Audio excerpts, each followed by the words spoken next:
Hello everyone, welcome to cook with Subi. இன்றைக்கி ரொம்பவே ஈஸியான வேர்க்கடலை தக்காளி சட்னி எப்படி பண்ணுறதுன்னு பார்க்கலாம். இது பண்ணுறதுக்கு நான் ஒரு 6-7 காஞ்ச மிளகாய் எடுத்திருக்கேன். இது வந்துட்டு அப்படியே ட்ரை ரோஸ்ட் பண்ணிக்கலாம். வெறும் கடாயில் போட்டு ஒரு 2 நிமிஷத்துக்கு கருக விட்டுறாதீங்க. இது கொஞ்சம் லைட்டாக நல்லா வதங்கினதுக்கப்புறமா அடுப்புலேருந்து எடுத்து தனியாக ஒரு பிளேட்டில் வச்சுக்கலாம். இப்போ நான் 2 மீடியம் சைஸ் தக்காளி எடுத்திருக்கேன்.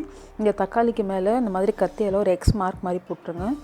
போட்டுட்டு தேவையான அளவுக்கு தண்ணியில் இது ஒரு 10 நிமிஷத்துக்கிட்ட வந்துட்டு நல்லா கொதிக்க வச்சுக்கலாம் ஹை ஃப்ளேமில்.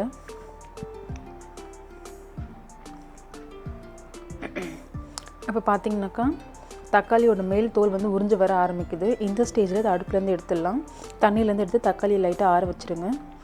இப்போ நான் வந்துட்டு பார்த்திங்கன்னா 1 கப் அளவுக்கு வறுத்த வேர்க்கடலையை தோலை உரித்து எடுத்து வச்சுருக்கேன்.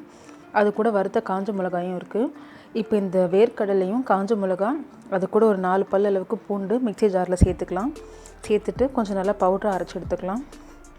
கூடவே தேவையான அளவுக்கு உப்பும் சேர்த்துக்கோங்க. நான் 1/2 டீஸ்பூன் சேர்த்துருக்கேன். ஸோ இந்த மாதிரி பவுடரை அரைச்சி எடுத்துக்கணும். இப்போ இது கூடவே நம்ம வேக வச்ச தக்காளி வந்துட்டு தோல் உரிய ஆரம்பிச்சிச்சு. அது தோலை உரித்து வச்சுக்கலாம். இப்போ தோலை உரித்த தக்காளியை மிக்ஸி ஜாரில் சேர்த்துட்டு தேவையான அளவுக்கு தண்ணி விட்டு நல்லா சட்னி பதத்துக்கு அரைச்சிக்கலாம். எங்களுக்கு வந்துட்டு சட்னி திக்காக இருந்தால் பிடிக்கும். ஸோ நான் 1/3 கப் அளவுக்கு தண்ணி சேர்த்துருக்கேன். உங்களுக்கு இன்னும் கூட தண்ணியாக வேணும்னாக்கா நீங்கள் இன்னும் கொஞ்சம் தண்ணி சேர்த்து அரைச்சிக்கலாம். இப்போ தாளிப்புக்கு 1 டீஸ்பூன் எண்ணெய் விட்டு 1/2 டீஸ்பூன் கடுகு, 1/2 டீஸ்பூன் உளுந்தம்பருப்பு, 1 கொத்து அளவுக்கு கருவேப்பிலை சேர்த்து பொரிச்சுக்கிறேன்.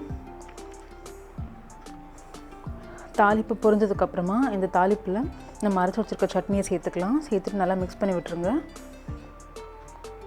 அவ்வளோதான், ரொம்பவே டேஸ்டியான வேர்க்கடலை தக்காளி சட்னி ரெடி. இது வந்துட்டு நீங்கள் இட்லி, தோசை, அப்பம், அப்புறம் ஆப்பம், கொழுக்கட்டை எல்லாத்துக்குமே சர்வ் பண்ணலாம். ரொம்பவே நல்லா போகும். ரொம்பவே ஈஸி அண்ட் ரொம்ப டேஸ்டான ஒரு ரெசிபி.